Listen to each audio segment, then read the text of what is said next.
I want to talk to you about the importance of weekly assessments. So, when you're part of my wellness program, one of the things that happens is that we actually do a weekly weigh and assessment. And I want to be very clear that the goal is not always necessarily to lose weight. It really is about loving yourself. But because I am a chronic dieter and because I have done everything extreme that can be imagined, I have weight as being a part of my focus. And I say that gently because what I really have recognized is that while it started out as weight being my focus, I've really realized it's really not. It's about life being my focus.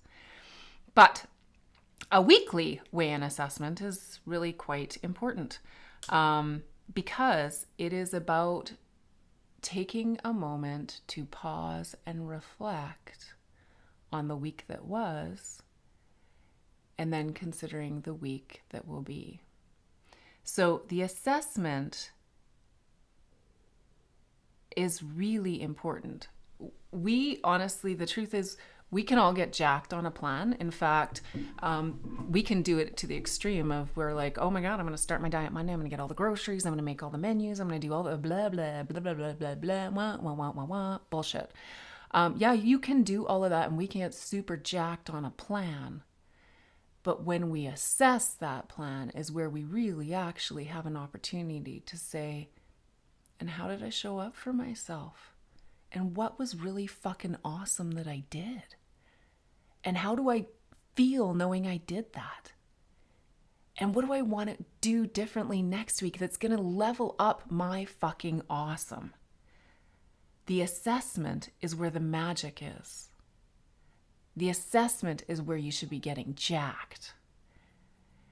And I'm going to be honest, sometimes you don't feel jacked about it, but that's okay because you're still there. You're still putting your pen to paper. You're still checking in with yourself and saying, hey, how was my week? Because they're not always great, but sometimes they're really fucking awesome. And sometimes we get so busy in life that we don't even pause to see the awesome that has happened. And this is an invitation for that too. So with my weekly weigh-in assessment, I do start with the weight part. It's kind of like ripping off the fucking Band-Aid. I'll be honest, the weight part is ripping off the Band-Aid. So this week I weighed. It's information. We all have all kinds of stories about the scale. I'll talk about the scale another time. The truth is, really, just what did you weigh? What are you measuring? Gravitational fucking pull. It's not magic. You're just getting some information. And then understanding what that information means. Did you lose weight? Did you gain weight? The truth is, it's just, again, information. This week I gained 2.5 pounds. Okay. Next week I'll maybe lose. Let's see what happens. Do I know why I gained 2.5 pounds? Yup. I actually do.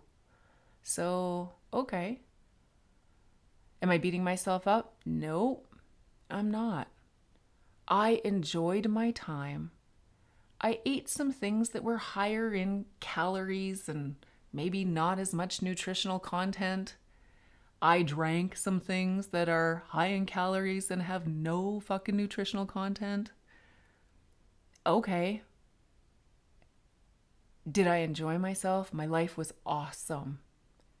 The truth is, I can't do that kind of awesome all the time, but it happened. So I gained 2.5 pounds. It's information. Forward we go. But I want to talk about the drama of the scale another time. So then we go through, the first thought that comes to mind when I see that number on the scale is, and this is where we kind of start peeling it back. What are you thinking? Because quite honestly, good old fucking deja vu, seen this same shit over and over again, chirping at you in your ear saying, see, look at that. You'll never do this. Da, da, da, da, da. She will tell you all kinds of shit just from the sight of those numbers.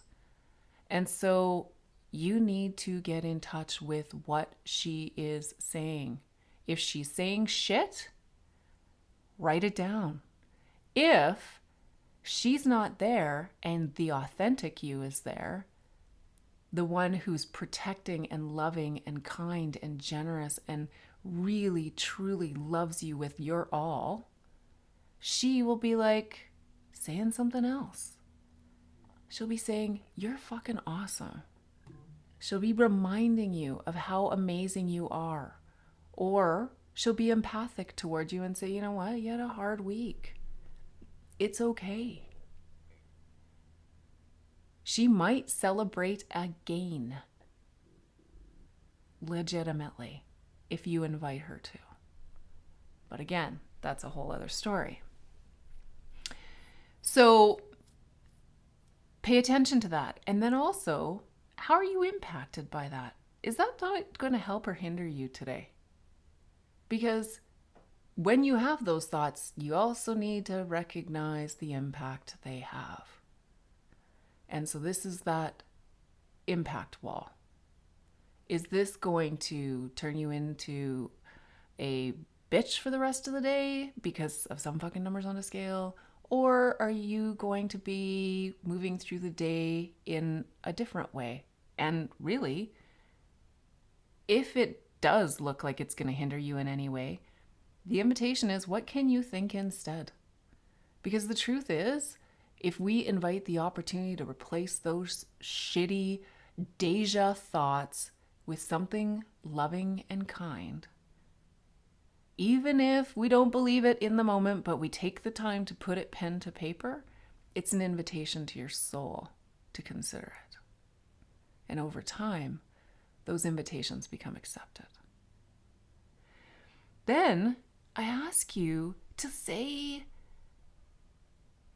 the things that you have done this week that are celebration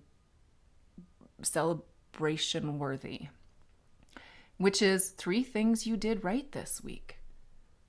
Like, regardless of what the scale said, what are 3 things you did right this week? And it doesn't have to be, I ate broccoli for dinner every fucking night. It could be, I went for an amazing run, or I sat on the couch and watched a movie with my kids, or I finished that really shitty project at work that I really didn't want to get done.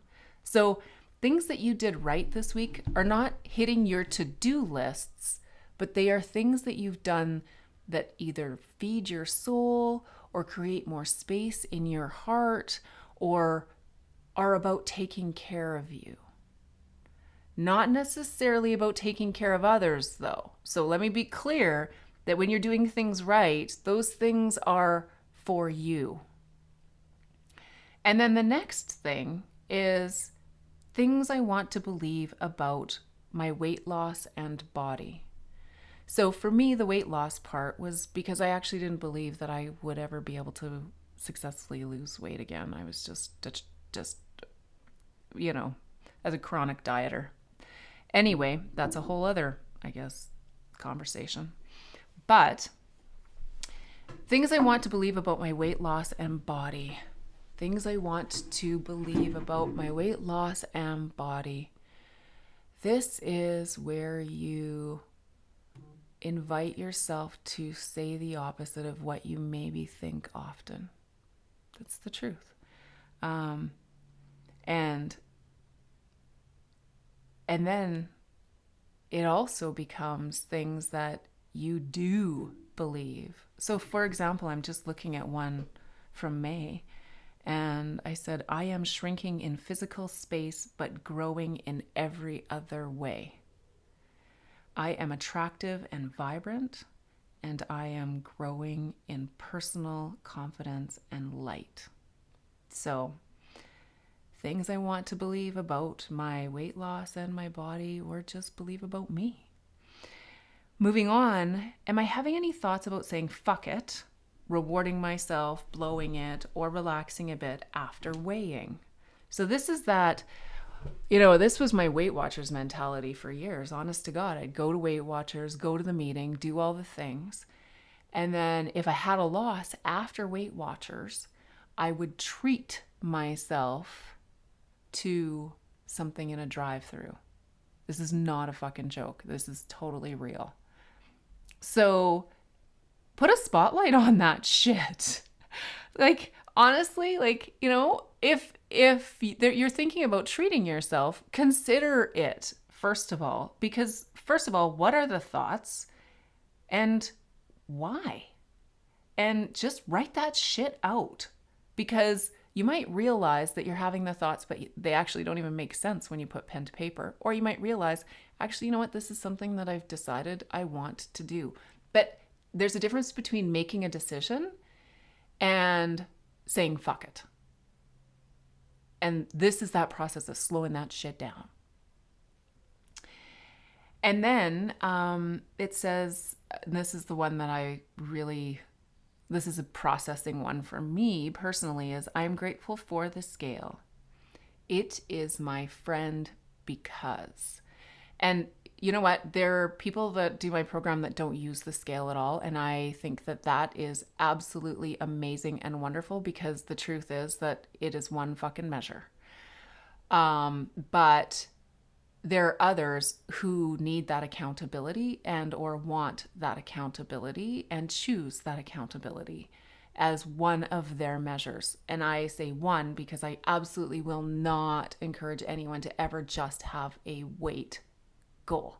You should have other goals as well. But one of the things that I want people to consider is the value of the scale and why you can have gratitude for it. And, it is a nemesis for many, many people. And it has been a nemesis for me. And it's been a really fucked up relationship. And it's fucked up. And I do wish I had a scale that when I stepped on it, it flashed things like, you are fucking amazing. And it flashed things that said, keep that shit up. Or it flashed things that said, I love you. But it doesn't. So I have to do those things for myself, and you have to do those things for myself. And in the meantime, I have to step on a fucking scale, and I need to look at the number. And the number today was 179.1. If that matters to somebody out there, I weigh 179.1 pounds. Woohoo. But really, yeah, it's a number. Does it define anything about who I am? Not a fucking chance. And arriving at that place has been a 47-year process for me. And I can tell you that that relationship with myself, honestly, has come out of that process of loving myself through the process of showing up for myself every day. And so it's not fucking rocket science. It really isn't. How is it that we can show so much fucking love for everybody else, but can't show love for ourselves? It's fucked up. And then, moving on, you know what? Here's the thing. We really want to know, you really need to ask yourself, what am I going to do more of? And what do I want to do less of? Because when you look at the week that was, you have the opportunity to say, there are things I'm doing that I love doing that I want to keep doing, or there are things that I've been doing that I really actually don't think serve my highest good, so they can move on. And it's just an invitation to pay attention to that. And then what did I learn about this journey that has been eye-opening? I really encourage people to consider what they're learning every day. And in your weekly assessment, paying attention to what you've learned is also really important. And again, it's not what you've necessarily learned about broccoli and chicken. It's what you've learned about your relationships, about yourself. And also, even awarenesses around how your body acts and reacts to certain experiences. So it's really about heightening awareness. And so, when we take a snapshot of what the weekly weigh-in assessment is, it's an opportunity for you to celebrate yourself and notice the things that you are doing right and acknowledge the things that you want to continue to do right. It's about saying, I'm a human being, and honoring yourself in this space. And if you do have Deja fucking waltz in her high heels with, a big shit sandwich on a pretty silver platter, writing that shit out and saying, hang on a second, is this thought helping me? What can I think instead? And then, if you are in a process of trying to lose weight as part of your goals, then also paying attention to your relationship with the scale and what those numbers are. And don't get me wrong, I'm not advocating for weight gain unless that is something that is actually part of your goals, because for some that is. But the truth is that whatever it is, if measuring gravitational pull is part of your goals, then there might be a relationship there. I'm just saying. I think there's a relationship there for more of us than there isn't. And I can just tell you that being free of that relationship is the most liberating fucking thing in the world. Let me help you do that. Like fucking scale. Anyway, that's it. That's what it looks like to assess a week and how to be successful in assessing. Showing up for yourself, loving on yourself. You fucking deserve it, sister. Mwah. Love to you always.